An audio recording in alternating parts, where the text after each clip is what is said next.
All right. Hey, good evening, guys. Hey, sorry for the bad voice. I have a bad throat cold. But anyway, we're here, all of us. Darin Harvey, 9/11 geopolitical researcher. How you doing, pal? Hey, Adam, how you doing? Of course, 9/11 filmmaker, Avant, DJ Thermal Detonator. Nelson, what's up, brother? How you doing? We are Change LA. Ed Brotherton. Bro, how you What's doing? up? Good, man. Good. Sean Russell, geopolitical researcher. What's up, pal? Hello, everyone. Thank you for having me. And of course, a special guest with us, a guy who's actually been following Barbara Honegger longer than all of us and has intimate details about her past and stuff relating to October surprise in the Reagan administration all the way up to 9/11. Simon Falkner. What's up, brother? Hello, thank you for having me. Yeah, no problem. What I'm going to do is I'm going to play some video clips of Barbara Honegger. At the end of the video clip, we're going to basically critique the points that she makes in the video. Now, I'm going to tell you where I got the video from after I share the screen right here. I'm going to share the screen right here with you. Hey, this video is about 4 minutes, 53 seconds long, and it was conducted by Richard Gage's 9/11 Unleashed, the Pentagon conference, which was a 10-hour conference. And this is the first video I clipped out. Let's see what she has to say. In Wedge 1.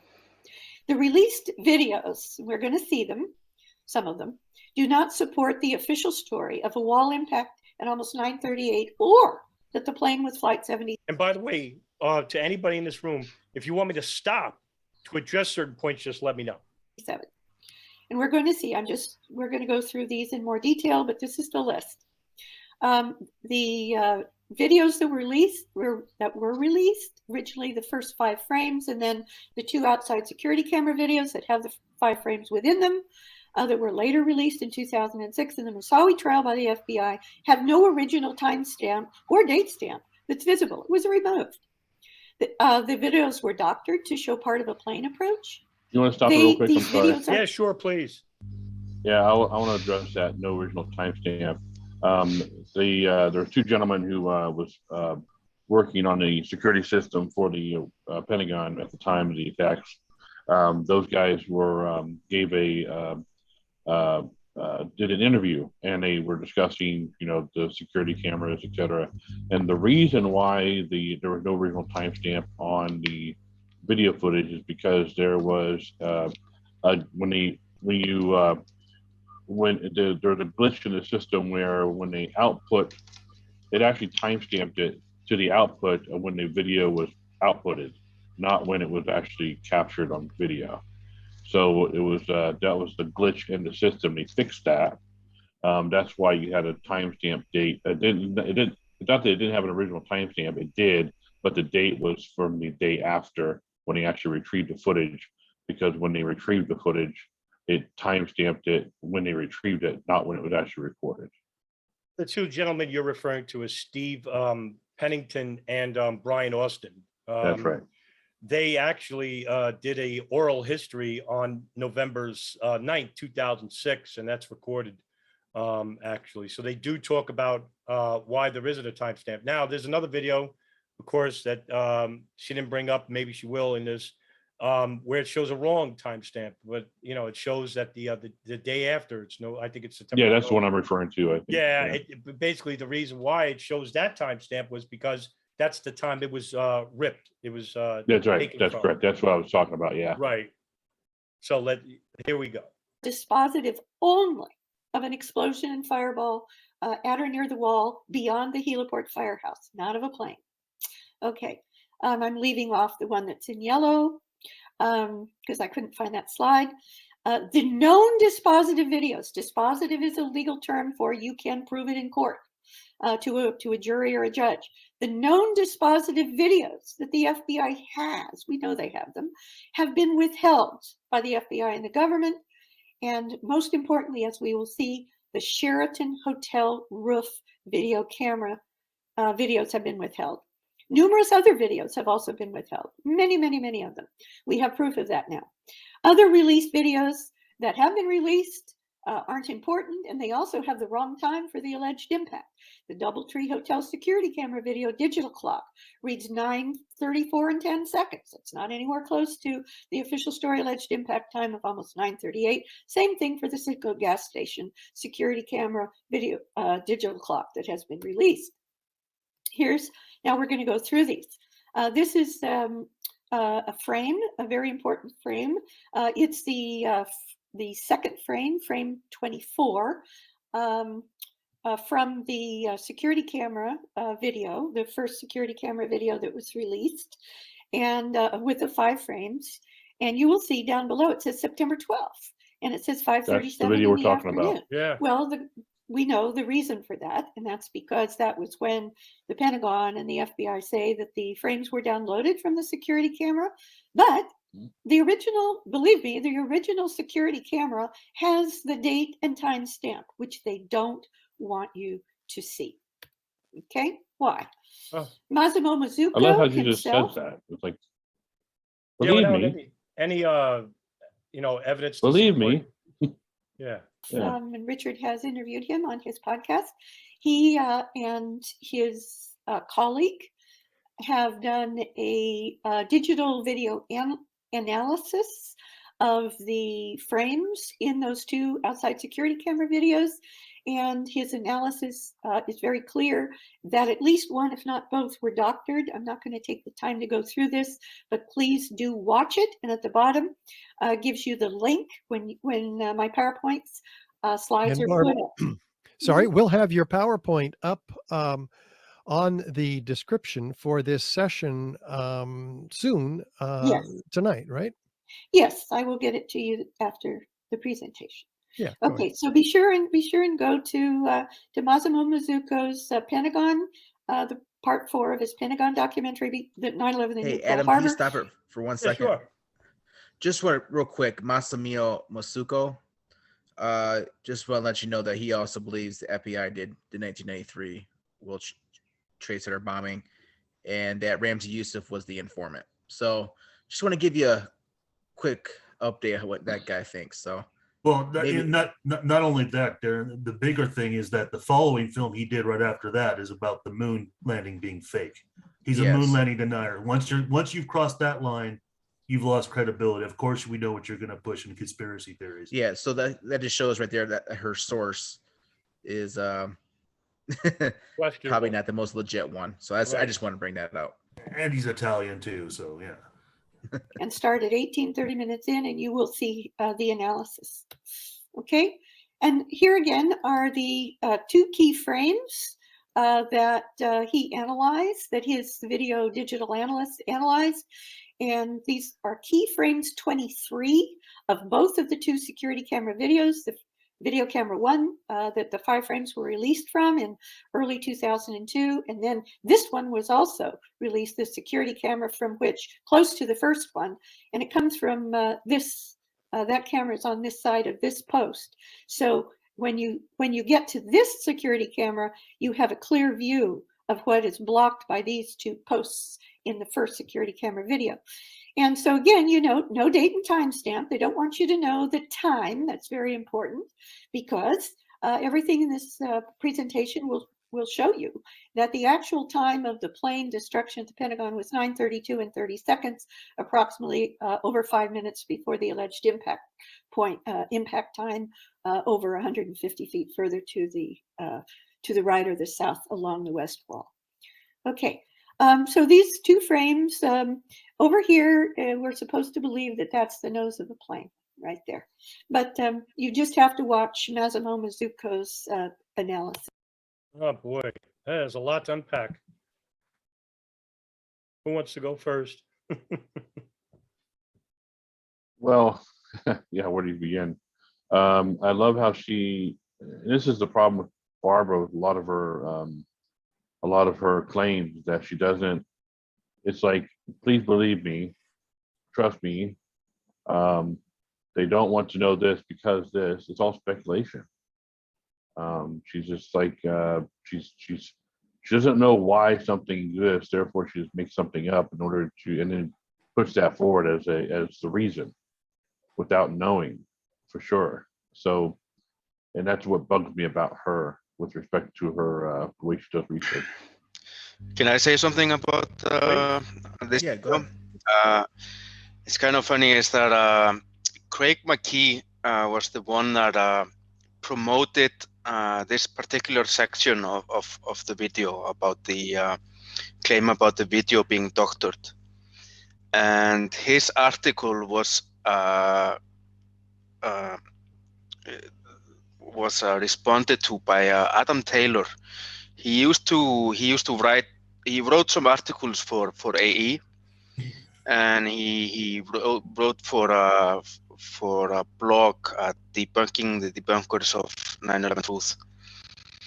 He was a quite good researcher at the time. I think it's maybe 2015, 14, something, and he wrote a rebuttal article to going over exactly how you debunk these claims.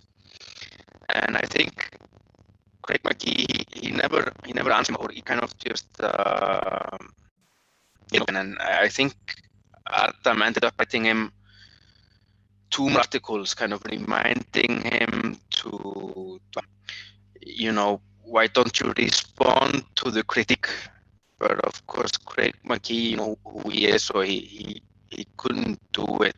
But he never retracted his article or did anything. And I think Adam Taylor confronted Craig on Facebook, I think we do or something, of this very same thing.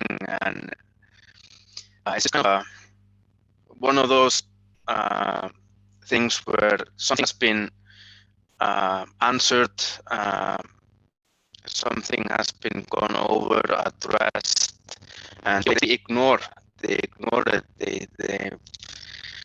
are cycling the same claims, and they keep advertising the same thing. And it's Barbara was saying this is only a few months ago, right? This is It's suspicious, isn't it? It's like it's 6 or 7 years later, it's still being promoted like has never been addressed, like no one has ever looked into it. It just shows, I mean, she's not a researcher. I mean, this is just a recycling old thing, like that other people have stopped promoting it because they know it's been answered. But Barbara doesn't do that. She's unaware, or she doesn't keep up with rebuttals. So I'm sorry, it just makes it again now. Like fine. Simon, your sound is coming in and out. It's almost like it's pretty friction at times. Oh yeah, it's very very coarse. I mean, it's like really it's strange. It's garbled. But we were actually able to understand what you were talking about with Adam Taylor. But it was criggly. I mean, like, yeah. Okay. But sounds good now. That's funny. Okay. Other than that, yeah. Look, I have to follow up on that because Barbara Honegger seems to make, especially in her 2013 presentation at Seattle, in the 10-hour lecture. I mean, she had an hour and a half to speak. Whenever she speaks, I notice one thing, a consistent finding is that she makes a slew of statements, and she has a lot of like PowerPoint slides, and all of the stuff that she presents and says are basically, take it on my word, very few referenced articles outside of the truth movement. Now that's not how you do researches, right? You don't go by the words of the very people who agree with you. So you have to go outside of that spectrum and go to people who are not within the truth or debunker community in order to, really make your statements with any validity. I mean, basically what I'm trying to say is, if you're basically looking at 9/11 and automatically saying it's an inside job, are you actually going to read anything from Paul Thompson or Kevin Fenton? No, you're going to go read David Ray Griffin and other like Massimo Mancuso, right? You're basically not doing yourself due diligence. That's what I'm trying to say. The really funny thing about that is, though, when you know her history of her October Surprise book and the mistakes she did there, using basically con artists and bullshit artists as sort of witnesses.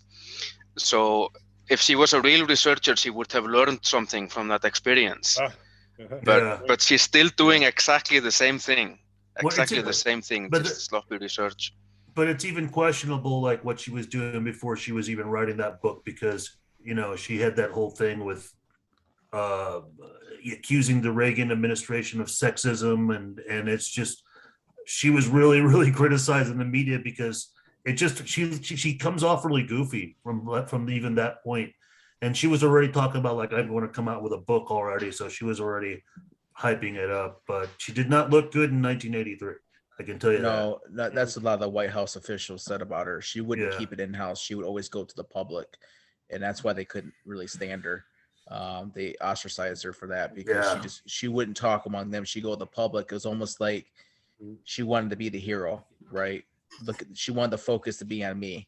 Look at Barbara. Look what I'm doing. And that's per the White House officials saying that. So, yeah, I see what you're saying there, Nelson, for sure. Yeah, she has a niche already for like knowing like the power of media and just publicity. Just she has like through her education and stuff, she was like very outgoing and involved in plays and in 4-H and things like that. Like she was always kind of covered even in her local press a little bit. So she's used to that, and then there's a lot of questions of what she got involved with later on, but I don't think we need to really go in. So, but I think we just should just continue. Just to quickly follow up on Ed's point earlier, which was I think the biggest point of all, is that she mentions that they needed to fabricate the time. I mean, but at the same time, I don't need why would they not? If they're going to fabricate the time on a camera, why would they allow 86 people to basically go to the media and say, hey, yeah, I saw the crash on September 11, 2001. You would have to basically facilitate 86 people saying in the same time frame or whatever you're making a claim is outside of September 11, 2001. The one video about Pennington and Austin's statements to the oral history department at the Pentagon was that they ripped the video on September 12th, right? That's something that Ed brought up. Well, okay, how does that line up to the 86 people who saw the plane on September 11, 2001? I mean, it's almost like she doesn't make the connection here. And I think with, what I said before about all these statements and PowerPoints that she makes so much of them, so many of them, as you're going to see in the next 5 videos, that I think, this is what I think. I don't know if it's true. I think she's basically trying to overwhelm the audience to where they're not going to basically research the points that she's making and say, hey, sounds about right. Yeah, it's just a bunch of anomalies to just distract them, the thing I was going to say, I should have said too, is take for example, she goes over the cameras and there's no zoom. She doesn't zoom anything like that. She doesn't say, well, what's coming into focus or anything like that.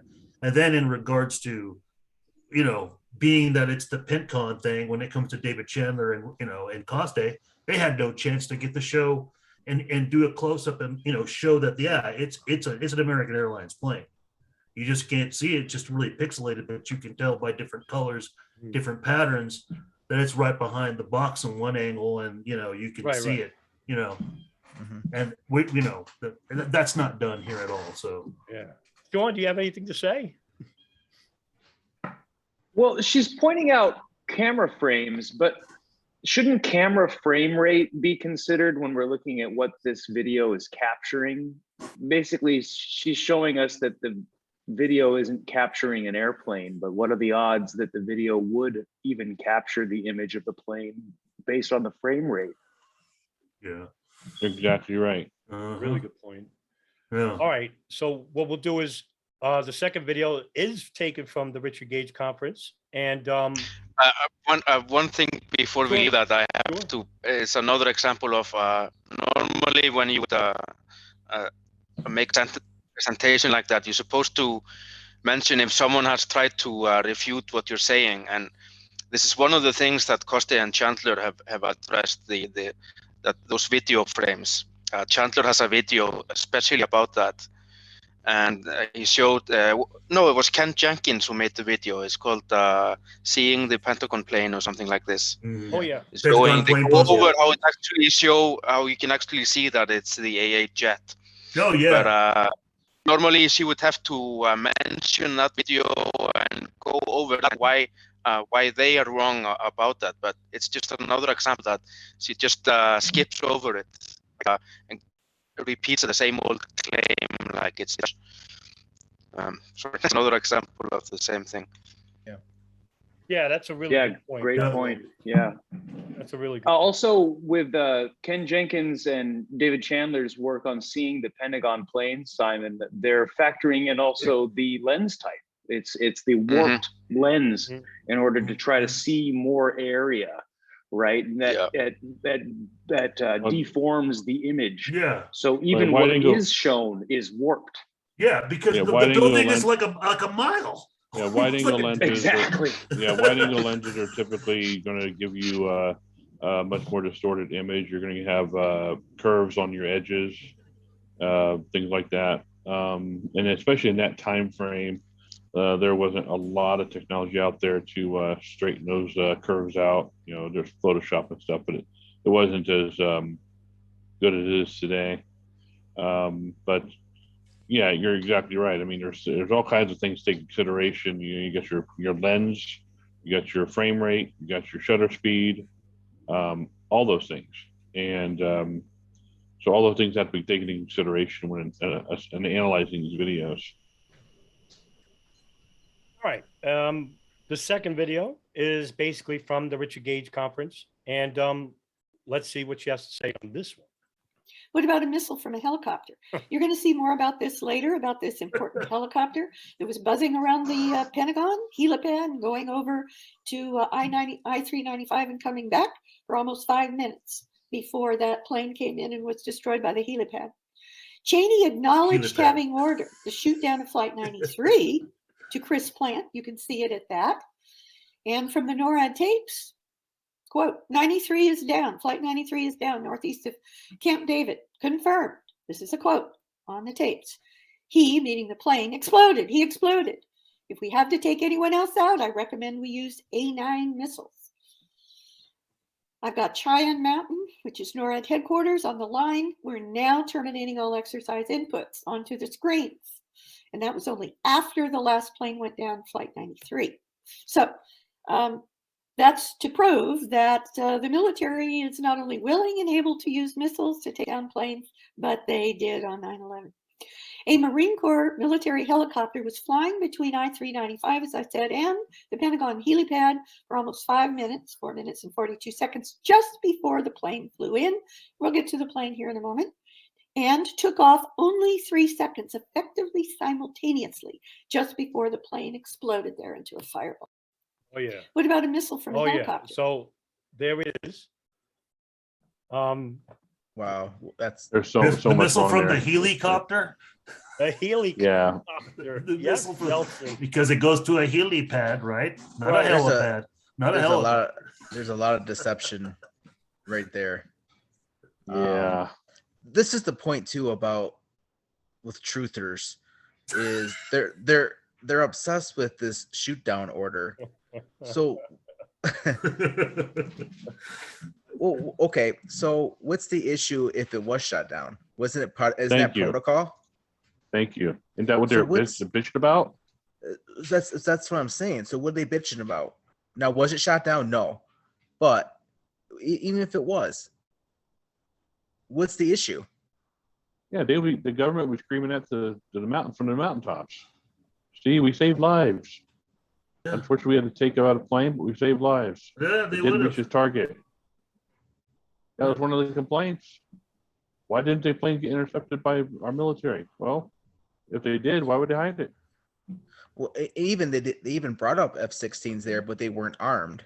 That's right. They were trying to ram it, and that's per the pilots that said that they were willing to almost, they said maybe give their life to try to get that plane. Mm-hmm. But yeah, there's a lot of deception what she said there, especially with Cheney. let's not forget the missile shooting out of the freaking helicopter. And, Yeah, Well, yeah. I mean, how many things do you need to fake? I mean, it's just like God. I mean, and why is it why is it not on the security footage there? You know, the wrong plane hits the wrong spot, but a hole still gets made from explosives inside. Well, there's a helicopter that shoots a missile. What the hell is that? What for? Yeah, but she just goes right by it, doesn't explain it. So it's like she's you know, it's just absolutely absurd. Yeah, the helicopter that was seen in the Pentagon, which actually you could Google Pentagon military medical helicopter, which basically was taking off out of the heliport.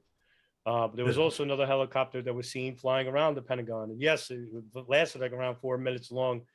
Basically trying to pick up the injured and wounded afterwards because it basically came back.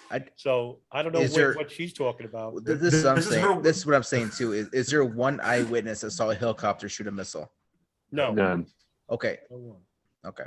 So it's basically what she's just purporting this idea. And if there was an eyewitness, wouldn't it be what's his name at the tower there at the heliport? Yeah, Sean Boger is actually. Yeah, Sean Boger. Would it be why? He's right there. Why would he say something? Right. And why? He's right there. And why would the order a helicopter to shoot a missile right there? I mean, if there's one thing that would like expose an inside job, if it were like you would see a military helicopter shoot a missile in front of everyone, how could anyone hide the inside job like that if that's even making not just that, but why can you imagine being the pilot who actually pulls the trigger? What has to go through his mind to think that's okay? That's a smart thing to do. You know what? We'll take this helicopter off. I'm point it to Pentagon and shoot a missile at it. What the fuck? Why not? Like, you know what? Even if he's ordered to do it, you're like, you know what? I don't think it's lawful order. I'm not going to obey that one. I think it's a ridiculous. They can make a phone call to some doctors, you know, to turn. I think you need to go to Section 8. And it's like, oh, that's just so absolutely retarded. It's her way of saying that Thierry Mosjong was wrong. That's what all it is. Right. Notice how and I was a liar. And that's basically it. It's her way of saying. In the conference, she basically says, "Yeah, Thierry's wrong, but Chandler and Costi are even worse off wrong." See, that's my point. Must confirm to hoax. Must confirm to hoax. Exactly. That's what McKee's all about. Must confirm to hoax. No such thing. Never been an example before it. You don't have Operation Northwoods right. You read it wrong. You're not even looking at the year of when that happens. It's not the same thing. Actually, another helicopter actually landed at the heliport, which was from the United States Park Police. This came after the impact of Flight 77 hit the Pentagon. And they were the first people to evacuate people out of the Pentagon. So you had that too. But I noticed that, you know, she basically didn't mention that. Okay, now this next video I'm going to play is basically from a San Diego conference that was done back in 2018. And I'll let the shameful San Diego, shameful San Diego. But back to, here's another one. So I just want to remind you, what would happen if the Motley Rice lawsuit went forward? And I think there's something like 6,000 9/11 victims' family members in this lawsuit as plaintiffs. What happens if, remember all of those, at least 6, if not 8, alleged hijackers, 15 of the 19 allegedly Saudis, right after 9/11, in the 48 hours after 9/11, a whole bunch of them came forward and said, "Hey, a minute, I'm still alive." And they were interviewed by the BBC, etc. So what if the case goes forward and all the Saudis have to do is bring even one, if not multiples of those still alive alleged hijackers into the court in the ultimate Perry Mason moment? So those are big problems with that Motley Rice lawsuit against Saudi Arabia, but nevertheless it's moving forward, and we're going to be talking about now what's important about what happened here in San Diego before 9/11 for that. Well, wow, that's interesting. Don't even get me started. I've written a whole article Wow. about this because she said this like 2 years before in DC in a different conference, and it's just completely like insulting because she went over the whole idea of this is when she makes it really wrong. She gets into the Dulles Airport video, and she alleges that there was only one video released at the time, and there was really two. And then, this one really pisses me off because it's like there she is interrupting what we should be doing. Like, yes, we should be putting pressure on Saudi Arabia. I mean, she's shilling for Saudi Arabia, basically, in my eyes. That's the way I look at it. But she's on the board of the lawyer committee. Which is supposedly the legal RE, and even though when she was talking there, she's supposedly maybe independent, but she's a board member and it's like one of the founders, I think, and she's trying to talk down the only real 9/11 truth case we have, the Grindler case, the information from the 28 pages about the Saudi funding. Yeah, and she's trying to paint that whole thing, that whole case, as this information. This person who's talking about like fake plays and all this nonsense. I mean, it's wow. And the hijacker still alive scenario has been so debunked. I mean, Nelson, you've done a good job. That's another thing of like for almost the last 20. I mean, debunked. She wants Saudi Arabia to keep arming ISIS. I mean, she wants us to keep giving money to Saudi Arabia. Well, it's just, come on. It's like, I'm not saying they're the only one. I mean, we all of us here have looked into the other state sponsorships, but it's just, it's so aggravating. Yeah, you know what she should do? Go get an interview with Nawaf Al-Hazmi. Yeah. Go get an interview with Khalid El-Madar or their family members. Or if they're alive, go interview them. Yeah. Go find the motherfuckers. Okay. Al-Amari is the big one, right? Yeah. Talk to Al-Amari. Yeah. Hey, I always go back to this meme. I think it's Nelson's most valuable meme, and he's done so many. Yes. And, this is what we're talking about here, about alleged living hijackers with similar sounding names. In Arabic, there's a lot of similar names. Like, for example, Walid al-Shari. This is Walid Ahmad al-Shari. And you can see that the middle name is a lot different than Walid al-Shari. And it's Walid Ahmad al-Shari. And he's actually alive. He's actually in Morocco. This is the person who actually, by the way, this is the BBC article about the living hijackers at the time. They used Walid al-Shari's face, but they used this guy's testimony. He's actually a Saudi Airlines pilot in Morocco. Right, that is exactly right. Another example would be Abdul Rahman Al-Amari and Abdul Aziz Al-Amari. Guess what? He was in a hijacker for Flight 11, American Airlines 11, which crashed in North Tower. By the way, the person who was actually used as a face on the article is Abdul Aziz Al-Amari, but they used the testimony of this guy, Abdul Rahman Al-Amari, who's alive in Saudi Arabia. He's also a pilot. Saudi Airlines, and there's another Saudi. I mean, it's like, how much suspicion is that? I mean, how do you get so many names even screwed up, ironically, as all Saudi Airlines pilots? I mean, come on. What? Right. That's exactly the point. And, the truth community, some of them in the fringe movement especially, like to refer that the living hijack. By the way, I mean, just using common sense, 21 years later, nobody's actually interviewed an actual living hijacker because there are none. They're all dead. Why would you, by the way, why would you allow people who are supposed to be for the narrative, right, or for the narrative, remain alive? Wouldn't they be killed and ruin the story? I mean, why hasn't a truther or anyone in the media, legacy media, nationwide or foreign, has ever interviewed those people? None.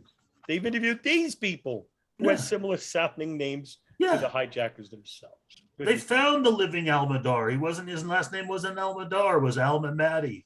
And he lived in Florida. I think he still had lived there. I mean, that was only reported through a Florida news media itself. They're the ones that made the mistake originally. It was a different photo. So it's like, it's not hard to figure out. There's stolen IDs. These hijackers, they operated sophisticatedly in human capability. Basically, Nelson's research on this issue is really good. Barbara's research on this issue is really bad. Yeah. Basically, sum it up. I'm not that I can't take credit for all of it either, because I got a lot of ideas and tips from other people, too. But it's just luck your beholden. information. But Ed also helped me too on other things, which is the unreleased security video from Dulles Airport, which I've had, and I've looked even further. I still have yet to put that out as public, but there's a lot of reality the truth movement's going to have to deal with once they see, that there were probably accomplices that helped these hijackers that even worked in the airport. So, Sean, I want to get your thoughts about, because he said at the end about Motley Rice, the case is going to fail. Meanwhile, that was in 2018 when she gave this lecture. It's now 2022, and they actually got further than even, say, the Lawyers Committee for 9/11 Inquiry, because they're in the Southern District of New York, and they're still being heard. Yeah. The only way that I think that they're failing is maybe not really going after the whole infrastructure in Europe and the Hamburg cell and all that. And I don't think it's a good idea that they're using Charles Burchard or whatever his name is, the former head of French intelligence, because they've been covering up terrorist groups for decades before. So it's like, but at least they got the Saudi Arabia part down, right? Yeah, at least they did that. But you know what? They've been pretty good with 9/11 so far. Yeah. And so is Creedler and Creedler. So at this point, Sean, what do you make of it? Well, is she implying that the 28 pages is a fake cover-up? Oh, is that where we're going with this? Yeah. It's almost as if we're really picking and choosing what we're going to say is actual cover-up and what we're going to say is disinformation. I feel like we're going around in circles personally when we pick and choose these certain topics to hover on and other topics to outright dismiss. It seems to me like we're just chasing our tails. That's my take on it. Yeah, it's funny. It's funny that the picking of it, like, okay, you will accept this, but they won't get into the stuff about the false Iraq pretext. But then once it talks about something that's controversial that they can show that the Bush administration is covering up, and it has to do with the hijackers, it has to do with the Saudis, they're just not interested. It's like, wait a minute. Why is there controversy? Why is the media putting it out there? Why is, this is all still part of what the victims' families wanted, the Jersey girls and all that. So, Nelson, would you say that it almost looks like the mainstream media and the conspiracy / alt media are both avoiding something? Yeah. In the end, they end up both. Yes, exactly. Yeah. In this next clip, and this is probably my favorite clip I did last night in preparation for this video. Basically, this is the 2013 conference for her film, Behind the Smoke Curtain, or as Anthony Hilda would say, Behind the Wrong Curtain. And we're getting into the proof of the timing. On the left in this photograph is the clock from that heliport firehouse. It was stopped by some violent event at 9:32 and 30 seconds. And guess what? That clock has been stopped at that very time in the Smithsonian Institution's official 9/11 exhibit, which you see here. The clock is on the flat table. It's the third object from the left, just to the left of Ted Olson's phone, in which he allegedly received calls from his wife, Barbara, from the Pentagon plane, which the Pentagon, the FBI, and American Airlines all say that it's a lie that phone was ever used to talk to his wife. Okay, so just to add to that fact, I did a separate video about a month back about the phone calls and the misconception about these phone calls that were never made. So the FBI basically, in the Zacharias Moussaoui trial 2005, in the prosecution exhibits, you can actually download for yourself, where they basically used only one call that didn't last anything, was actually disconnected, that was coming from Barbara Honegger. There's 5 other phone calls that say unknown, don't know who it is. Now, I did a little bit of due diligence. I lined up all the time frames from those calls to match with the calls that were received by Ted Olson. And what I found was those were the exact same times Ted Olson got the call. And the reason why it says unknown is because she actually called collect. So in other words, she didn't have a number to use on the plane because she called collect with her. She had a card where she could make on the airphone.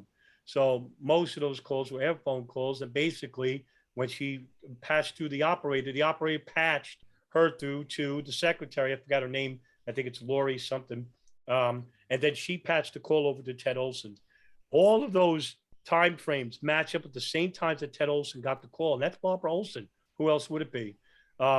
She mentions about the times on the clocks. By the way, those clocks are off by like 3 minutes, 2 minutes off from where the plane impacted. Like clocks can't be wrong. Those are turn clocks. And they're often usually held back after, like 20 years or whatnot. Goodness gracious. And she's nitpicking over here. Yeah. And it falls doesn't she believe at 9:32 there was an explosion at the Pentagon? Yeah. Okay. And Adam, didn't you find a clock that actually matched the more of the official time? 2. I actually found a wristwatch and a clock.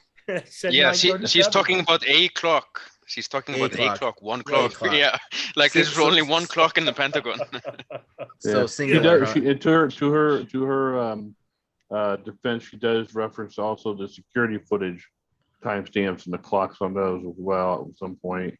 But again, it's not like they're connected to some, what do you call it, the main clock in England or whatever they call it. It's not like it's the atomic clock. Yeah, the atomic those wall clock, clocks are notorious for being off time. How many of those have you seen in your life? Guess what? They're always off. Yeah, and especially if it falls down, it's going to knock it. It's going to move a little. Exactly, especially if it falls the wall. Yeah, whatever. I think John Wyndham made an experiment about that, or some truther did, about dropping the clocks, and they found out that the dials will move exactly like that just from dropping. So see, exactly. And here's the thing. And here's the thing. Is the important thing is she tries to dismiss the phone call. This is just a dastard mistake. Not just because of like what I put out in my film and the whole thing of saying, well, she's pointing out the Olson phone call. So I guess she's not pointing out all the phone calls, because then you have Renee May, the stewardess, which is, I covered in my film. But the thing is that by dismissing it, she's taking the opportunity to destroy one of the greater myths of 9/11, because this is where the heart of the box cutter theory starts from. And if Ted Olson doesn't get that call, which at first he doesn't even say it's a box cutter. He says it was like plastic type knives.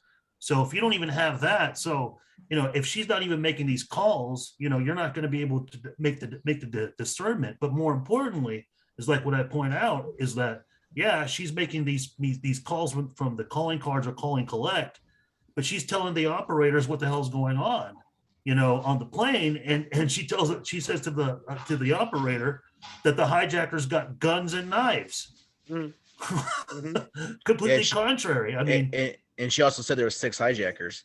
Yeah. Well, no, that's not her. That's what I was going to say. It's the stewardess. The stewardess says, Honiger. Yeah. I mean, Barbara Olson doesn't. She doesn't say that. Sorry. But she does give. Nelson, isn't that Mercy Lorenzo that makes that statement?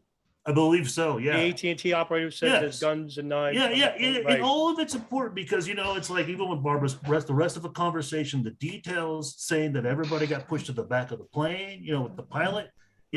When you go and look at the way the DNA was dispersed upon, the reverse engineering, the plane wreck crashing into the Pentagon, you can even see that the herd remains and the pilot's remains were further to the back of everything blasted out. Mm-hmm. So it coalesces. So. Let's see what else he has to say. Burning question before us, and this was the question I asked myself over this past year. What violent event, because it had to be a violent event of some kind, at or near the heliport, where heliport firefighter Ellen Wallace had just backed one of the heliport fire trucks out in preparation for President Bush's expected arrival. What was it that stopped the heliport firehouse clock at 9:32 and 30 seconds? Especially when the official story claims that Flight 77 was miles and miles still outside of Washington, D.C.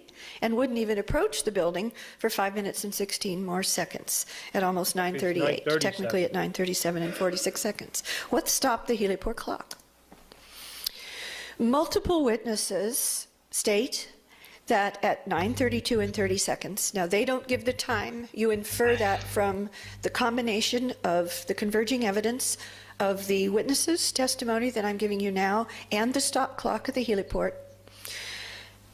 Multiple witnesses, including those two firefighters from the heliport firehouse itself, state that a white low-flying plane, and if it's a white plane, it cannot be any American Airlines civilian airliner, which are polished aluminum, so they're silvery. They're definitely not seen as white. But all these witnesses were very clear that it was a white low-flying plane approached the Pentagon on a south path. In other words, south of that center line, to the right of that center line, coming in at a diagonal, south of Navy Annex path, and hit, dragged, or scraped. As you'll see, they used those different words, but for the same event, hit, drag, scraped its left wing at or near the helipad just before bursting into an immense fireball. And as I mentioned, as American Airlines bodies are polished silvery aluminum, this plane simply could not have been Flight 77, an American Airlines polished aluminum body. Okay, and she's going to bring up these witnesses. I'll let it play on. Witness Jim Sutherland saw a white twin-engine plane with multicolored horizontal stripes flying an estimated 50 feet, he believed, above I-395 in an almost straight line approach towards the building on a south path.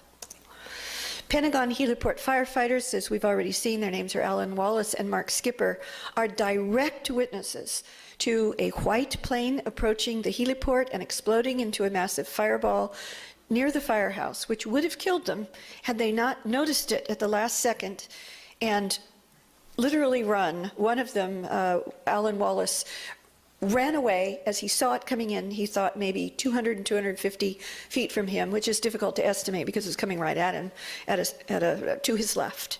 As he walked with his back out from behind by that fire truck, he was very clear that he looked to his left, which was to the south, and it was coming right at him at that diagonal angle. And it would have killed him had he not immediately run out of the way to save his life and rolled under a van that was, you'll see that van in a moment, that was parked outside the wall of the heliport firehouse. And Mark Skipper, the other firefighter, ran out onto the lawn to the north or to the left and literally leapt away, and they did survive. Wow, that's a lot to unpack right there. I got something for you, Adam. So she says that it's a silver plane and that it shouldn't look white.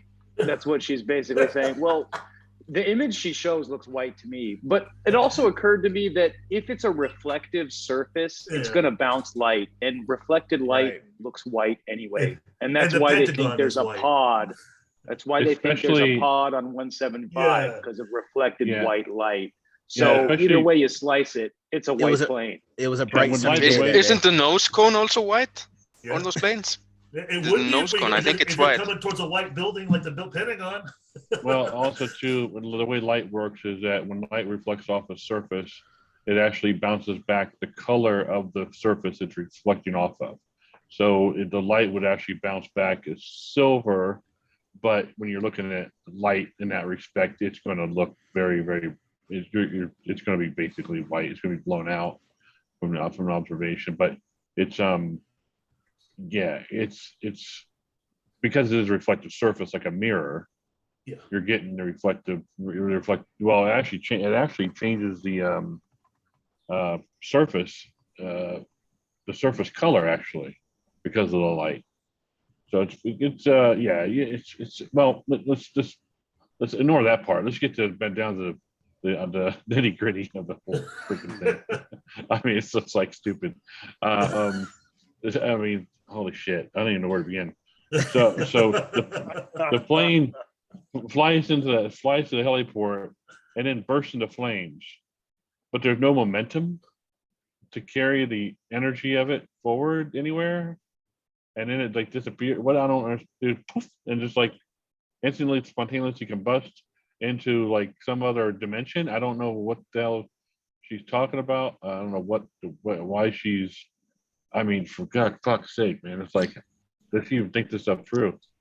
Yeah, and there was something else she said about. What was it? There's some. She totally scrambled my brain there. It was so bad. It was so ridiculous. Yeah, it's just there's so much there. I darn, there was something in there I was wanting to do. I was going to stop, but it wasn't going to be that long. But now I forget what it was. Anyway, I'm sure you guys have your own 2 cents to put in there. Well, for God's sake, she basically ignored the dozens and dozens of people who actually specifically state that they saw an American Airlines plane. Right? Yeah. Thank you.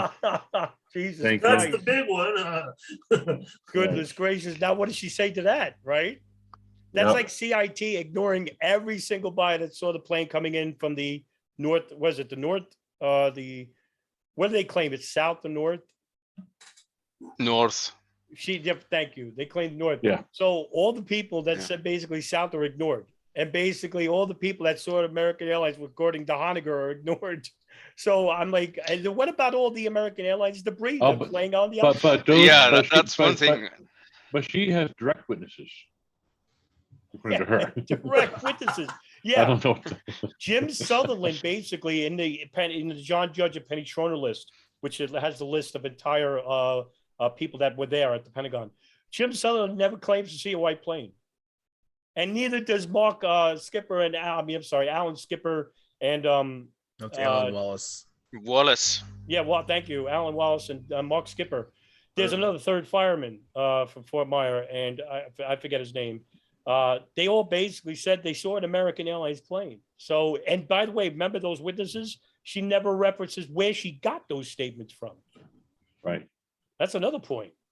Yeah. I don't see any white fuselage skin all over the lawn. Yeah, where's the engines on the lawn and all the parts? Ignore the problem. All the jet parts are found inside the building. No, and I don't know. She's just fancy. So debunks herself and. Nice thing about it is she debunks the CIT people because he's very adamant about the plane coming in on a south path. Yeah. And this should drive Craig McKee and those people crazy because they all insist that everyone saw it on north path. And I don't know, it's so silly. It's what happens when you're like McKee, you're invested into the light pole catapult. You have this special device that throws light poles. And just for some random reason, and it goes into a taxi cab. So there was something out there, to throw fucking light poles, because light poles can't be knocked down by a plane or by the wings. Nothing. It's got to be done by somebody. Yeah. Well, wouldn't it be impossible, like with her explosive theory? What was the shape of the damage in front of the Pentagon? It had exhibited wing-shaped damage, right? That'd be pretty hard for explosives to show wingspan damage. That would be a really sophisticated explosives to mimic that.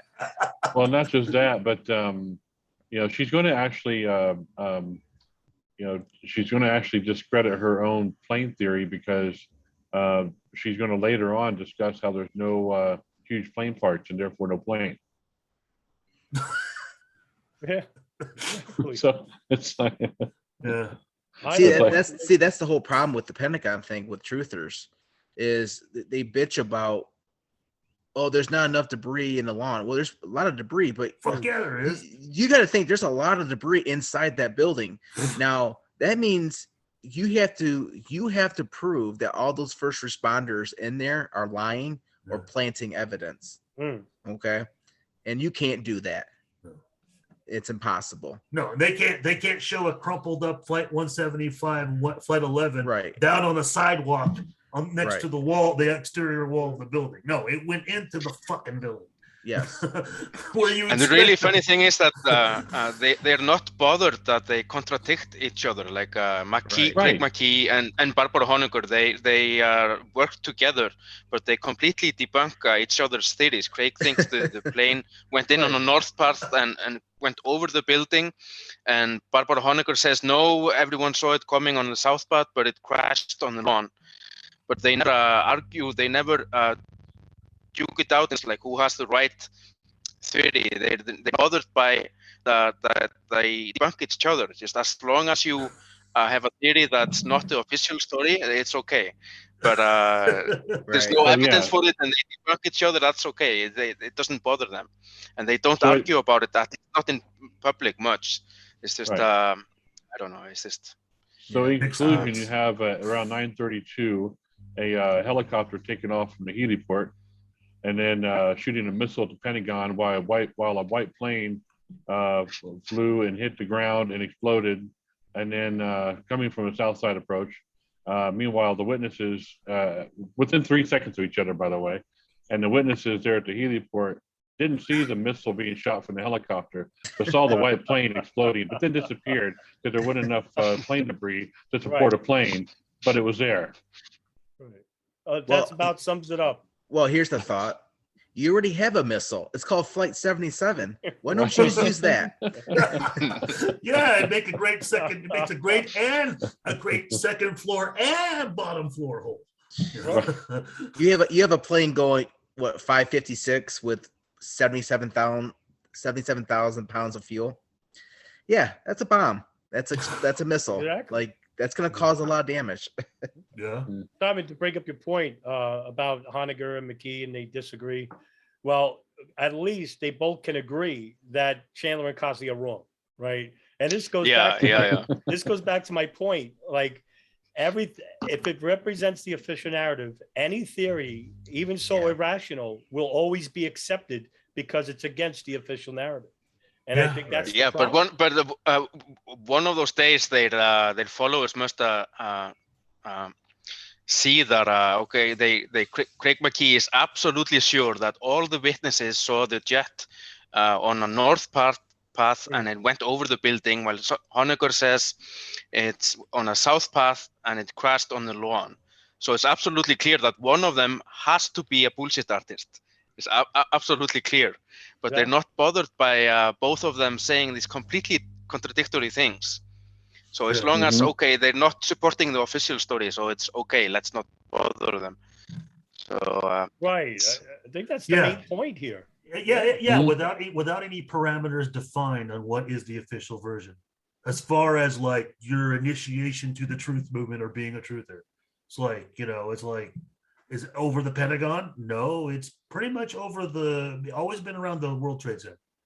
And that's pretty much where everyone's agreed that, and that's where everyone's been focused at. And I can understand that, and I how I feel about it now is different. But anyway. Yes, I don't get that either. It's like some truthers, they believe that flights 11 and 175 hit the towers, but they can't get over flight 77 hit the Pentagon. So if they're using planes for the towers, why wouldn't they use planes for the Pentagon?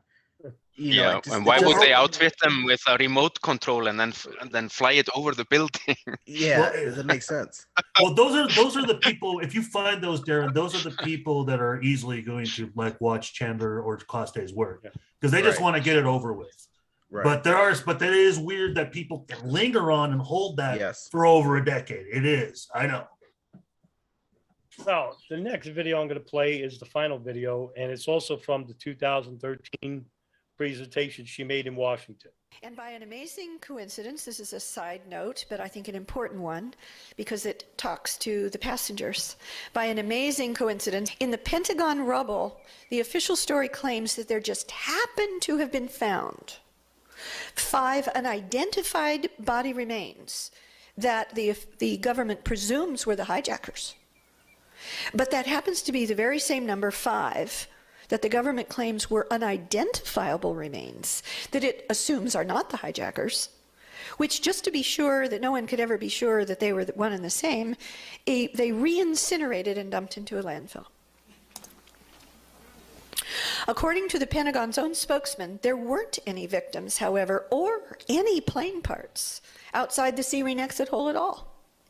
Terry Mitchell of the Office of Assistant Secretary of Defense for Public Affairs Audiovisual Division, who was given immediate access, he was an insider, to the AE drive to take the Pentagon's own official photos, answered media questions about a photo of the C-Ring hole that he showed at the September 15th Pentagon's own press conference. And he stated this, for the official record, quote, there is a hole. Yes, he was asked about this alleged exit hole. He said, yes, there's a hole in the C-ring. They suspect, he doesn't say who they are, they suspect that this was where part of the aircraft came through. Although, personally, he was physically there. He says, I didn't see any evidence of an aircraft down there. This pile outside the hole, he said, is all Pentagon metal. None of that is from aircraft whatsoever. This is Pentagon's own spokesman. As you can see, he continues, they've punched a hole in here. This was punched out for the rescue workers to clean out the debris. Days later. And here you see the hole again, and it's a little bit difficult to see, but to the left of that hole is an upside down A with a cross across it, and the words punch out. They were added after the hole was made, by the way. Well, guess what? The inverted A is the International Personal Rescue System symbol for dead victim removed. This hole was made for the exit of Pentagon personnel and the entry of rescue and cleanup teams. Right. Now, I just want to stop it there and basically say that there's that's a deceiving photo is because the plane debris outside the A&E drive hole is basically in fragments. There's a better picture actually shows a piece of the fuselage right out there, as well as the wheel, the steering wheel. Oh yeah, that's all pieces of building and plane. That's it. You know, it's everything. You know. And why does that punch out hole have fire soot on the top of the wall? If that was punched out by the rescue workers. Yeah. Right. Exactly. Yeah. I Well, mean, maybe they were punching it out during the fire, or was it punched out after the fire, trying to get access, or if it was punched out during the fire, maybe I can understand why smoke was coming up through there. But I just find that to be interesting. You know what always annoys me about that is them always showing that is that they don't show that on that same ring there are still two other spots where debris exited out and caught on fire. That's right. You know, that's not even congruent with it, but it's in that direction still. Right. But they don't ever show it. Like, oh, what the fuck made that? Right. So here's a picture of, you know, the whole talk about, as you can see, look, this is the ones in the back behind, right. Where the smoke's exiting in the back. Here's your tire. Other plane debris, and this is just one picture. I could show many, but I mean, all you have to do is Google plane debris exit hole, and you can see it for yourself. I mean, this is noticeable. Look, the tire is right there. Again, she cherry picks certain photos to fit a narrative that she's explaining. Right, of course. Exactly. Everything she does is cherry picked. Exactly. Everything. And I think that's being deceptive. Yeah. Who cares? Yeah, but who cares about the passengers? Who cares? They're just cares about the families. Yeah. Get mad at the government. Here's more. The government. Now, the official story also claims that Flight 77, a large Boeing 757, coming in very low at approximately 540 to 560 miles per hour, hit 5 light poles in a row, there they are, without exploding. The Boeing 757 could not have I mean, remember that time when remember that incident before where that plane hit light poles and exploded, and then it just didn't happen? Oh my God. What the fuck where do you come up with that?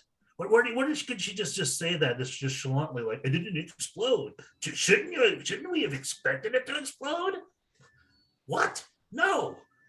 It's going to just bend and pop right off, or exactly. We should think they're bombs or something. It'd be like me kicking over a toothpick. Yeah. Hard weather could take down those poles. When a car goes through, it just like punches right out the bottom, and that's what it looks like. They're designed to break away. Yeah. That's right. So I just want to bring this up real quick, and I'm going to share this link. Of this site here, because these are the light poles that she's mentioning. These are Shakespeare breakaway light poles, and they're actually meant for side installation vulnerable to vehicle impacts. Back in 1970s and 80s. These poles were actually made out of pure steel. And what happened was they found out through the 1970s, 80s in the Northeast, especially, because we have different light poles as opposed to out West. in the Northeast, we had a lot of drunk driving accidents where cars would actually go off on the road in the freeways and actually crash in these poles, killing the driver immediately. So they Yeah. started breaking these Shakespeare breakaway light poles in the 1990s, and they basically, saved a lot of lives in doing so. I just wanted to show that here too, and that's why you didn't see. So when the plane actually hit the light poles, they actually broke off right at the base, which they were designed to do. I see that she doesn't mention anything about that. I thought they got shot out of a helicopter. That would be bad. Yeah. Light That'd be pole, great. according to an expert I'm about to quote for you, let alone 5 in a row, and even made it to the wall without exploding. Why? Because the official story means that a 757, Flight 77 or otherwise, would had to have had still 11,250 gallons of flammable jet fuel in its wing tanks. Most people don't know, I certainly didn't until I did this research, that the largest, or two of the large, almost as large as the center fuselage tank. This is a graphic from Boeing's own website of its 757-200 series, which is what Flight 77 was. And this is flammable material, the jet fuel that is located in the 2 wing tanks, including tanks off to the way tips. And experts have told me, including Ralph Kolstad, who flew this very plane, he was very clear that the fuel in the center or fuselage body tank is used up first. And the official story says that Flight 77 or a 757 went out and turned around and came back. And before it hit the Pentagon, it was only out for an hour and 17 minutes. And it would have used the fuel from the center fuselage tank. And the tanks in the wings would have been flying fuel bombs. And the official story says that the leading edge of those 2 wings that are filled still with fuel, according to the official story, hit 5 240-pound light poles like this in a row. When the impact, I found this wonderful image of a single flying bird does this to a wing.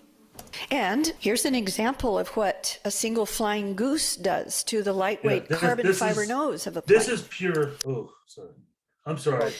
And as I mentioned, I interviewed Ralph Kolstad, the Top Gun Navy pilot who flew the physical plane that was Flight 77 on 9/11. He said, if a 757 hit a light pole going at that high speed, it would rip open the wing, rip open the fuel tank in the wing. That wing would erupt into flames. The wings and probably the entire plane with it would have been destroyed before it could ever get to the building.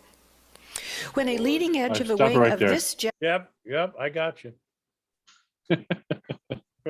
Look, the whole bird thing, that was total Morgan Reynolds. That was embarrassing. Go ahead, Ed, I'm sorry. That's all right.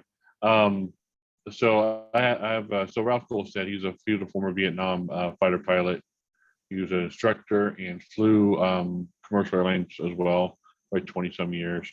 I have a very good friend of mine who was also a Vietnam fighter pilot, flew F-105 and F-4s, and he was also a commercial airline pilot, flew for TWA.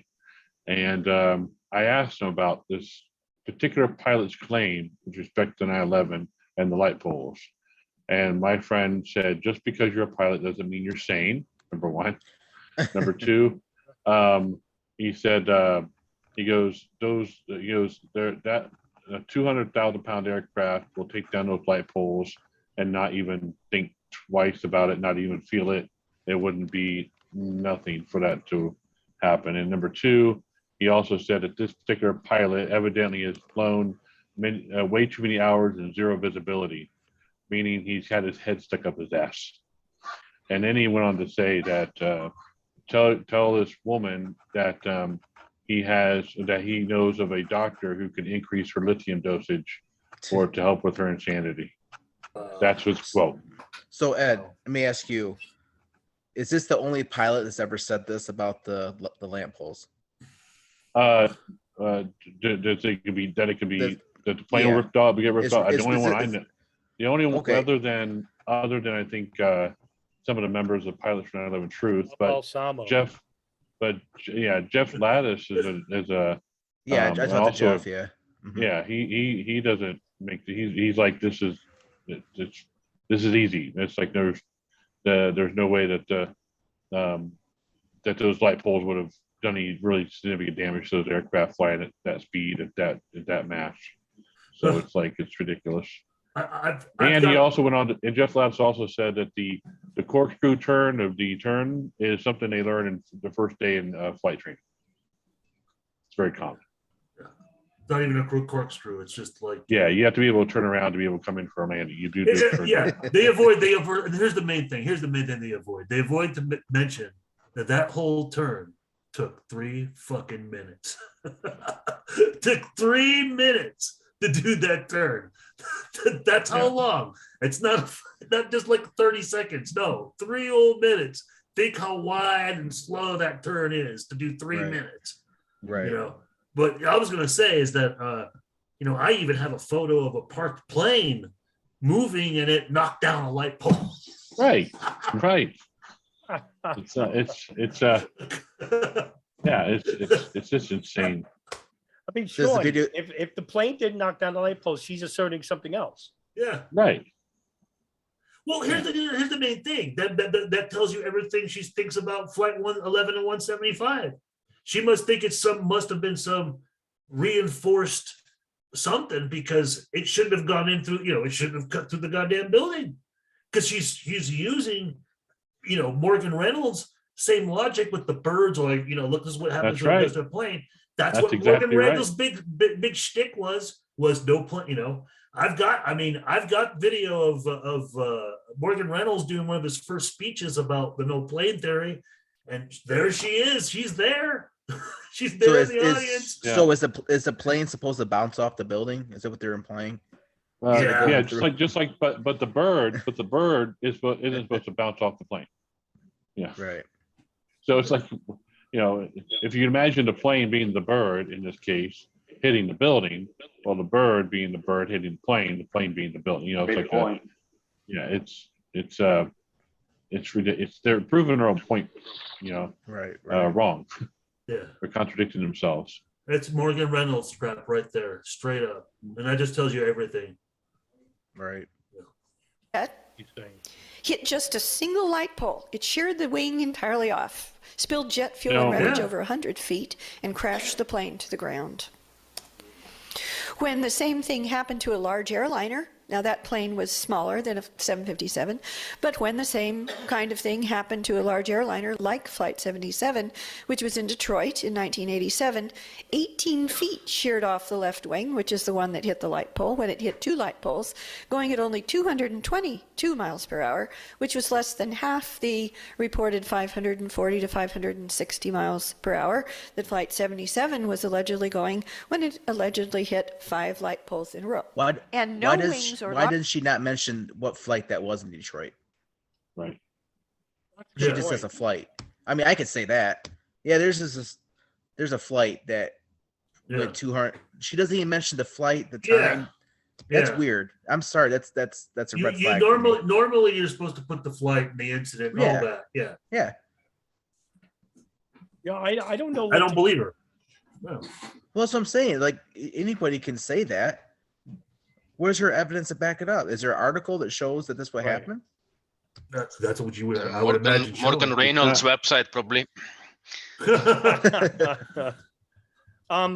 But I mean, for goodness gracious, I mean, look, like I said, by the way, I was looking up the plane crash in Detroit. I think she's referring to Con Air Flight 3272, which was a flight from Cincinnati to Detroit while on approach for landing southwest of Detroit. It killed all 29 people on board. Was that being piloted by Nicolas Cage? Nicholas, yes, that's him. Con Air. But I don't know what, basically, like I said before, the breakaway light poles were the Shakespeare breakaway light poles were implemented in the 90s. So, they don't take into effect that, small, minuscule things like this make up for a large piece of the history that we saw on September 11th. And they don't actually want to hear anything outside of the fringe narrative, because that means we're agreeing to the official narrative, which has to be, opposed at all costs. I just think that's the problem. I think that's the problem with Barbara Honegger or Richard Gage. The last two people we, critiqued on is that the reason why we're doing videos like this is to show the other side of the fence that they're not showing you. And it's disingenuous at best. No, I mean, would you agree to a certain absolutely. extent? Absolutely. Sure. I mean, I don't know what else to say. I mean, look, why is Barbara Honegger doing this in the first place? Like, why is she disingenuous? And why is she showing just a very encapsulated view of 9/11, which is basically from the fringe to the just, Why is she protecting the foreign elements behind the attacks? That's Period. a great point. That's it. This is it's just like almost treasonous to me, Yeah. Well, I'm kind of the same way with Nelson. Sorry, Adam. No, go ahead. With Simon giving me a lot of information on Honiger to read up on, just her past, which we'll get in here in a little bit. Yeah. Her past always seems to be like she wants to play the hero. She wants the spotlight. I want the spotlight. Focus me. Mm-hmm. You can go back to, to the Reagan administration with the October surprise, the Iran Contra, to even blaming Bush and Rumsfeld for 9/11 having, a role in it. She's always she was behind those three controversies. And now with the Pentagon, it's like, I almost feel like she wants to be the one. I solved it. It was a government conspiracy. I told you guys, look at me. I won. I'm the greatest. That's what I get from her. That vibe, like the focus is me, and that's how I feel. Yeah, she's using 9/11 and for the correct. Yes. Correct. Completely. Well, now here's the next question for everybody here, and I'd like to get your thoughts on it. Is she doing this intentionally or not? I think it's more of a psychosis. Yeah, because the more when you start reading about her past, the more you read about her past and what she did with the Octopus Prize, and before that, the psychic research, you realize that it's really hard to say whether or not she knows the difference between what's real, what's not real. Like full for what I'm not even sure. Like it's possible that she thinks that she's being truthful. People have to see some of the things she did in the past to understand what I'm talking about. But I mean, I think it's intentional.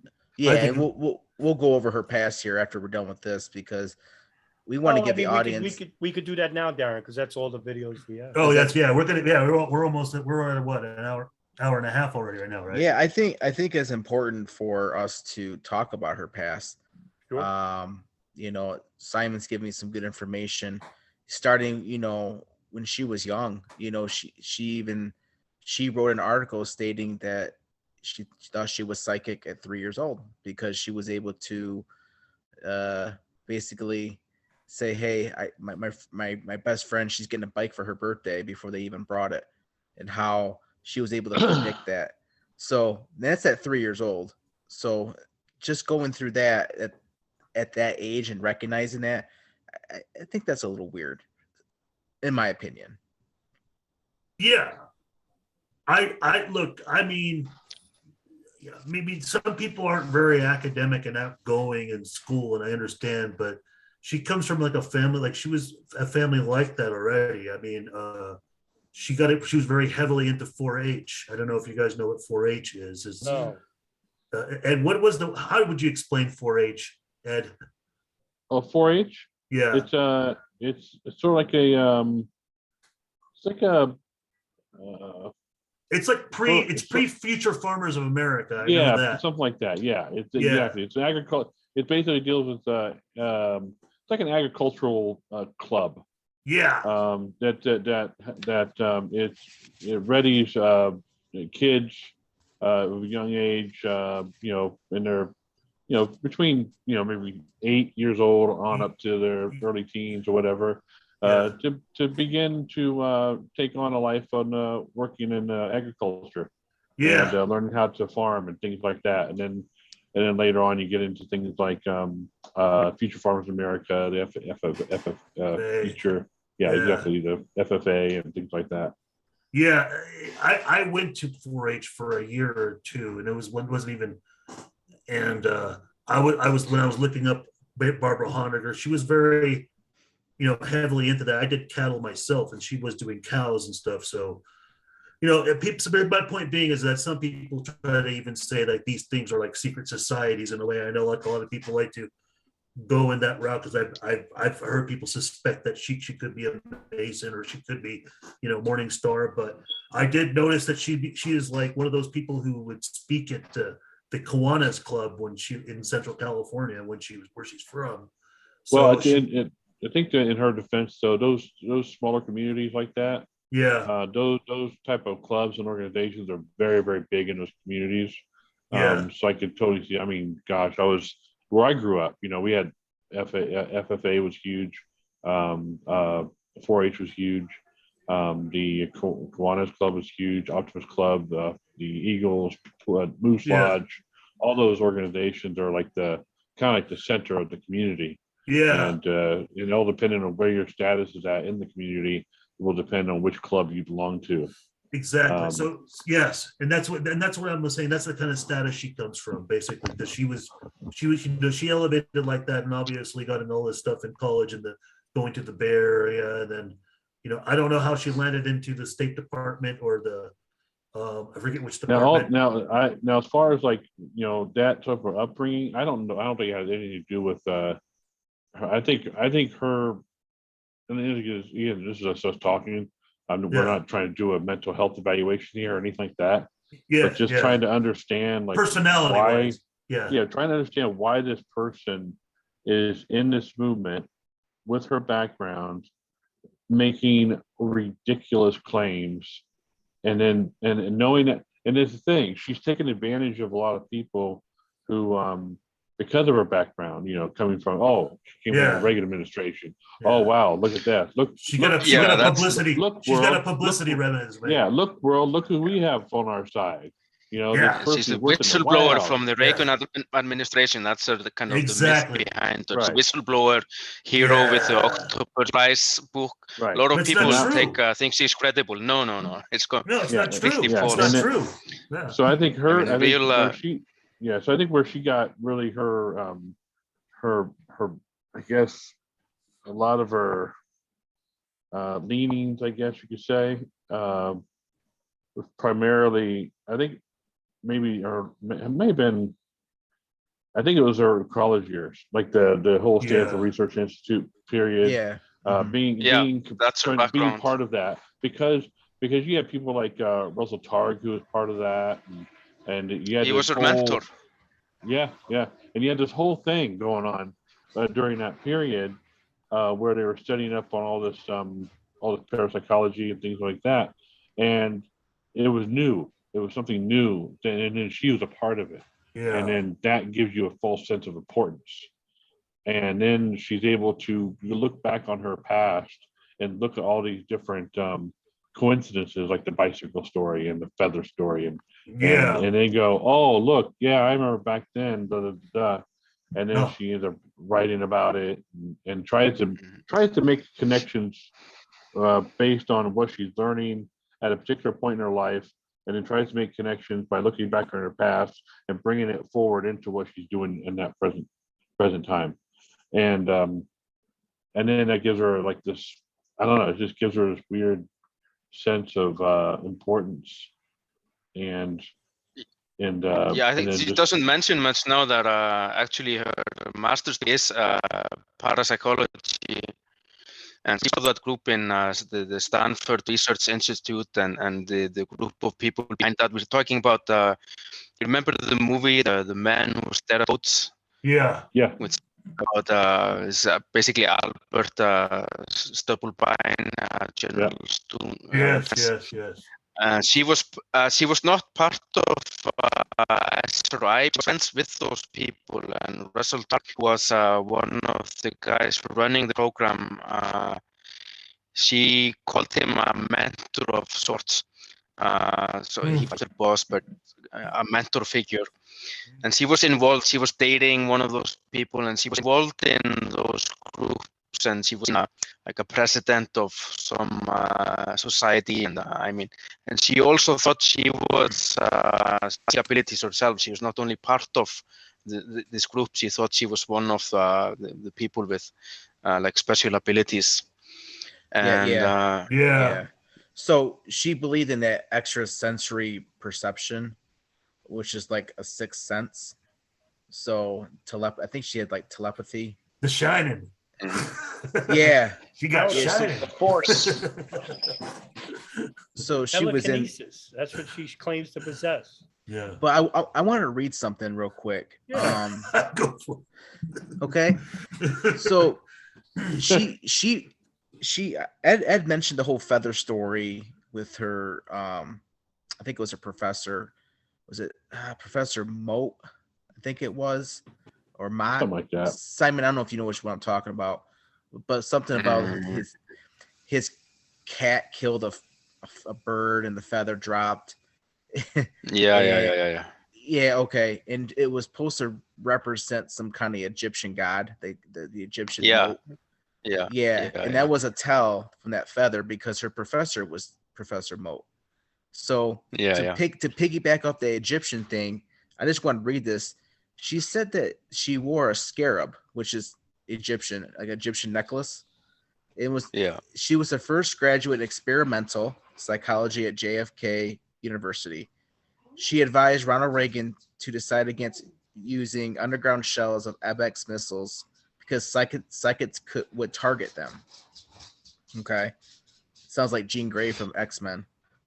She had him put 5,500 additional warheads on our 33 nuclear submarines because psychic brainwaves are absorbed by the churning sea. Despite all this, she was ushered out of the White House. So, dude. So this right here. So this right here, this is the person telling us about the Pentagon. That's scary. She got Reagan to put 3,500 additional warheads in a particular location. Yeah, she was the one who did that. That's great. That's great. Yeah, right. Yeah. Mr. President, I think you should put 3,500 additional nuclear warheads under the submarine so psychics can't see them. But let's say she did. Yeah. But let's say she did. What kind of person does that make her? She gave the advice. We don't know if it was heated, but that's the advice she gave. Yeah. That's what we know. That's through psychic brainwaves. So that sounds like being staring at goats crap, dude. That's what it sounds like. It sounds totally like that. And I noticed that when they booted her out or when she quit and she tried to get her job back, apparently with the sexist claim with the Reagan, they were calling her the Munchkin. Like literally, they were calling her like a Munchkin. Yeah. Sean, let me get your opinion, Sean, on Barbara Honegger. What have you always thought about Barbara Honegger, throughout this 9/11 journey? Didn't know playing her. I haven't thought about her much at all because she hasn't been very relevant until very recently. I mean, that's probably the best assumption of it, right? Just a few words, right to the point. That's it. I don't blame them. I mean, I'll never ever forget the clip. Sean and everybody here knows about it. It's Anthony Hilder introducing Barbara Honegger, and I gotta play this clip because I think this about sums it up right here, right? Yeah, exactly. Yeah. I'm gonna actually play the clip. Everybody here knows what I'm talking about because I can actually Pay see attention their to faces. this. Pay attention to this truth movement. Yeah, this is truth movement in a nutshell because of people like Barbara Honegger. Behind the smoke curtain, I guess sort of like beyond the yellow brick road, or maybe behind it, in the city of Oz, where things happen and people are amazed, and there's storybooks that are written, munchkins and witches and all sorts of things. We're talking about the real crime behind the real curtain. behind the real curtain. I mean, that just sums it up right there. I mean, What's with the Wizard of Oz already? What we're talking about Munchkins back in the 80s. And Well, bringing up the look, Wizard of I mean, Oz should we just show the photo of the photo I found today in the newspaper with? Oh my God! I mean, it All right. spells it all out. I think we got her, because when I saw that, Nelson, I was like on my deathbed over here. Shut and I up. couldn't believe what you found. But then again, I can't believe half of the stuff you find. But this basically is probably the greatest photo I think I've ever seen regarding anyone in the truth movement. And this is Barbara Honegger. I'll have to open up the photo and then show everybody. Yeah. The photo that you sent me this morning. And there she is. Zoom that. This is Barbara Honegger in an Easter uniform. Yeah, buddy uniform. Look Yeah, at for a get well soon, Reagan, after he got shot. I mean, why wouldn't you get your 9/11 information from the Easter Bunny? Yeah, I mean, this is her. I mean, this is a zoom photo of her, but she is in front of like all the White House staff. You Yeah. can see hundreds of people, and none of those people are dressed up like bunny rabbits. Yeah, as I was saying, she's the only one dressed up. Yeah, she's the only Yeah. one dressed up. It's not a costume party. Yeah, No, it's not like it's Halloween or Easter. It's like a regular. you know, you want to talk about going down the rabbit hole. There's the Come on, rabbit hole. kids, follow me. She's not actually. I read the article because she said that at the end of the article, you can see it. She's not concerned that old political foes might distribute reprints of the infamous bunny costume to discredit her. The photo, she said, just shows she has a sense of humor. So, is her 9/11 some presentation just based on humor? Basically. Is that it? Yeah, basically, when you can go to this far, you'll go this, you know. I mean, look, I can understand myself. I come from a weird background too, you know, but I've been able to catch on to like the conspiracy theories do like they do attract the people who are odd or you know have a certain kink or whatever, you know, whatever you want to call it. And she, you know, yeah, it fits with her, and it's like, and for myself, I snapped out of that because it's like you find out, you start to see that like all these conspiracy, this shadow government conspiracy idea is just not fucking true. It's just, you know, even the overkill with 1984 and stuff like that, you know. Police state and all that, you know, I don't buy into all that completely either, you know. I mean, definitely not. I mean, maybe not with the intelligence as far as the NSA and stuff like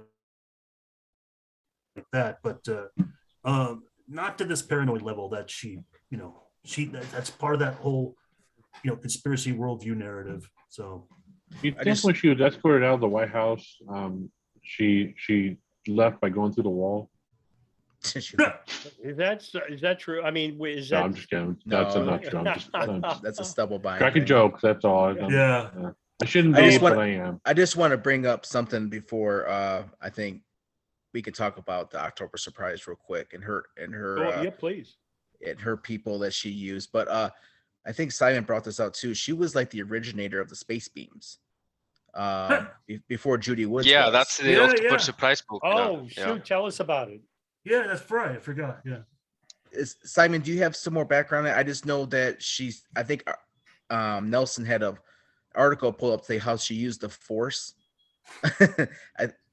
regarding Star Wars. Yeah.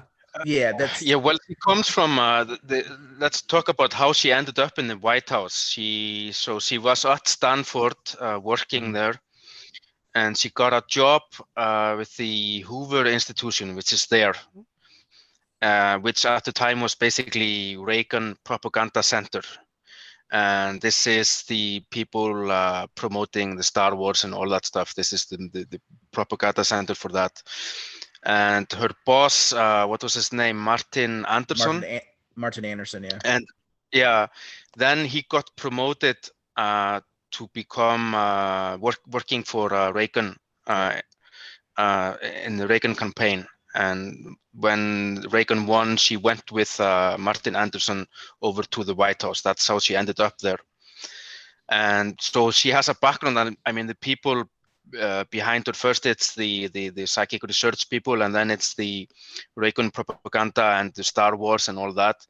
And in her October Surprise book, one of the things she says is that when Reagan was inaugurated after he won, she said that she thought the sky was cleared up using a space beam weapon. Yeah. Because it had cloudy skies and they were cleared up, so sun would shine on him. That was one of the things in her October Surprise book, is just kind of put in there with other stuff. So yeah. So it had nothing to do with the fact that it was just a nice sunny day. Yeah. It had to be hard. Had to be No, hard. It was controlled. It was controlled. Yeah. Had nothing to do with Just the weatherman casually saying, put in there. "Hey, you know, Yeah. no chance of rain today," you know.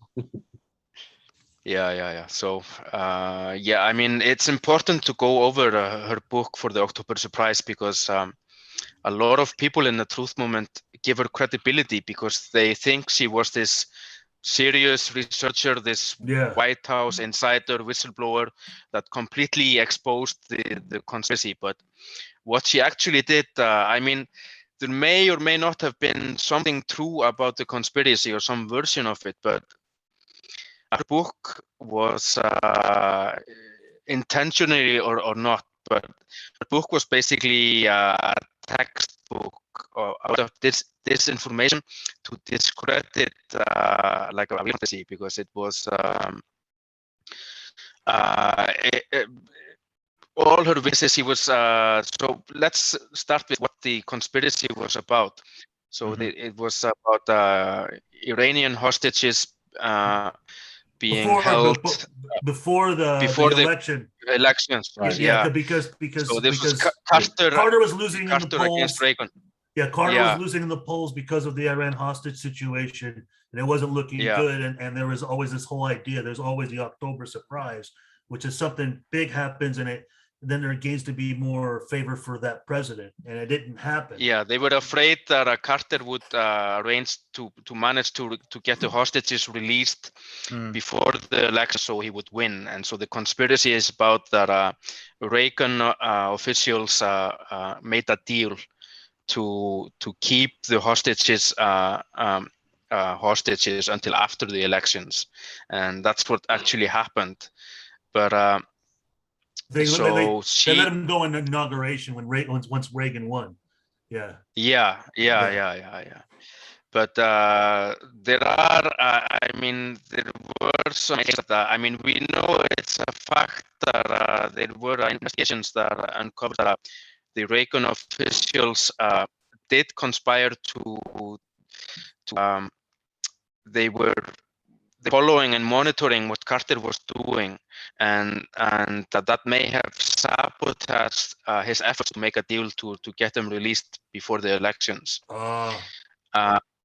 But Honegger's book, Reagan and his like a chief campaign manager, William Case, I think, that they went on these secret trips to Europe, like in the middle of the campaign. There was one meeting in Paris, another in Madrid. And they themselves, like the big guys, went to make a secret deal in Europe to keep the hostages there. And Barbara's book was about all these alleged eyewitnesses that either flew them there or were there and saw them there. And later it turned out that they were all some of them had been busted like a part of a drugs thing, or they were caught selling arms. I forget which one. And some of them were just outright con artists. And one of them is maybe the most famous con artist ever, Oswald Lewinter. So the whole story in her book, her let's say her version of the conspiracy, was a complete fabrication by people who were just making up stuff. So the absolute total bullshit. So in the end, they got there were two investigations by the government. One by there was subcommittees, one by the Senate and one by the House. 1993, 94, and they both concluded after going over all these witnesses. And I remember I read the second one in 94, which is the House committee, which was chaired by Lee Hamilton, the guy who ended up chairing 9/11 Commission. Yeah. Yes. They went over all the evidence, alleged evidence, including Honiger's book, and they interviewed the witnesses and and they found out, of course, that all these guys they were making up stuff. They found like hard evidence that proved that they couldn't have been there. They were somewhere else, and it was basically exposed that all the witnesses, they were just liars making up stuff. So they easily discredited the whole. Not only by discrediting her version of the conspiracy, they discredited the whole idea of the October surprise. So her book and what she did is actually like a textbook example of how you can use this information to ruin, like it may have been a true conspiracy in some way or some version of it, but it's like a textbook example of how to completely ruin and discredit a research field. Absolutely. And this person is now chairing, well, not chairing, but she's one of the main persons in the lawyer committee for 9/11 inquiry, which is the legal arm of architects and engineers. So this person who basically ruined this whole research of the October surprise. Yeah, I mean, she ruined not only her book, because other research like Gary Sick, who's the most famous, they ended up using her witnesses, the people that she brought up to the research field. To make that truth movement, the October surprise truth movement, was ruined because they all ended up using people, alleged witnesses that she basically brought to the table or famous with her book, and she was having like press conferences and stuff.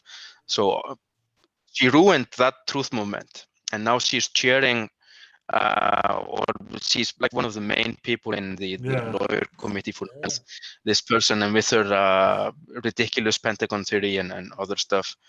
And people many truthers are taking her seriously because I think she's credible because she actually has a book. She has a book that they don't even read. That they don't even read. They don't know anything about it. And it's a product. It must be real. It must be legit. Yeah. So we just go with it. Yeah. That's it. But they don't read the book. And they don't even bother to figure out what the fuck Iran-Contra was.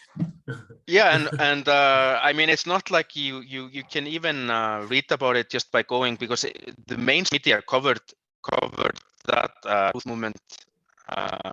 Well, they went over the October surprise conspiracy and her book and everything, how it was uncovered in government investigations, and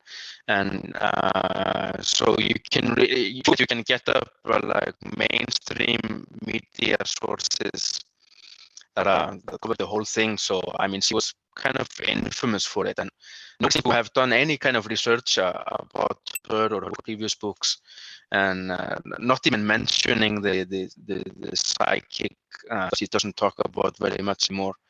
But yeah, it's and this is the person that's trying to say that the Kreindler laws, the Saudi funding, and that is that's the decision, that's a fake, and that what she's saying is the real 9/11 truth. I mean, it's funny in a way, but it's also